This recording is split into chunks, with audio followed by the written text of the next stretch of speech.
Hi, it's time again for a market update. However, we're going to do something a little bit different this week.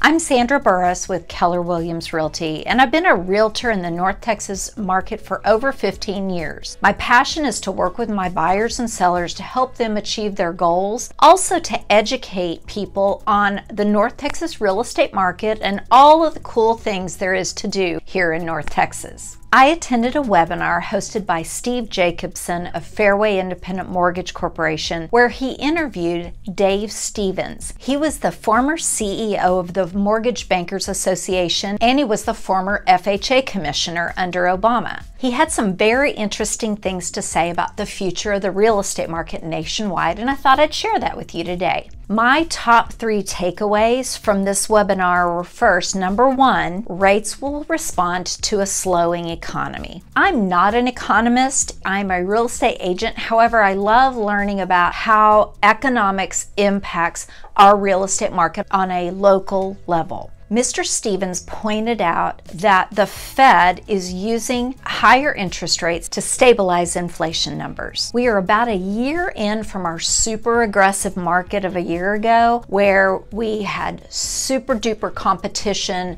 low interest rates, lots of crazy busyness in the market. Now we're still seeing prices go up, however, at a much slower pace. It's definitely impacted the regular flow of our local real estate market. People are still relocating, they're buying their first home, they're having kids, they're getting divorced, they're having to move into assisted living, or they're just not willing to wait for the market to make a correction, especially when they don't know how long that's going to be. So we're still selling real estate, it's just not at our normal pace. And as we get closer to the Federal Reserve's target interest rate of right at 2%, we should start seeing those interest rates lowering and our number of transactions increasing. The second thing he pointed out was that supply remains an issue. We've got people that are wanting to purchase, however, we're steadily still in a seller's market. Buyers may feel they're having to compromise because there's not really enough inventory for them to choose from. And sellers aren't really sure they want to sell because if they sell, they're losing that mortgage with the super low interest rate. So everybody's a little bit on edge with that, and that has definitely impacted our supply. Interestingly, he pointed out that we've had a huge decrease in the number of buyers and sellers doing transactions within the same county. Now that will happen when, for instance,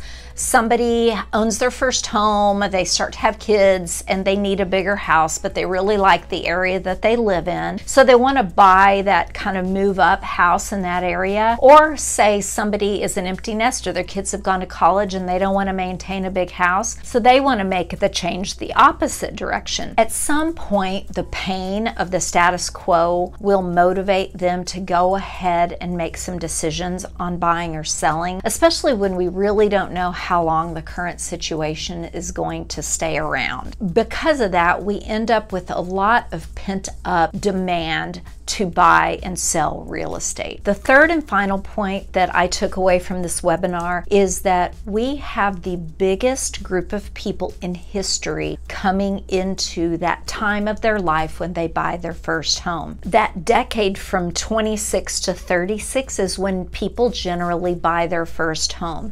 In fact, 36 is the median age for people to be first-time home buyers. We've got about 50 million people in that demographic range. That is the largest number in history, larger than the baby boomers, and that number of people is going to be entering the real estate market. So what does that mean for us? It just means that demand is going to be huge. We've already got a shortfall of 1.6 million homes nationwide. Prices are going to go up, and that's not just for homes to purchase, that's also for rentals. So those people that are currently renting are going to be feeling that pain as well, and they'll be making that decision, do I want to just go ahead and buy. The bottom line is those people in the know are predicting that interest rates are going to fall and that demand is going to increase. We wish we had a crystal ball to know when this is going to happen, which of course we don't, and there's millions of other factors that can play into what's going to be happening in the real estate market. But I really enjoy learning that there are economic principles that impact our regular local real estate market.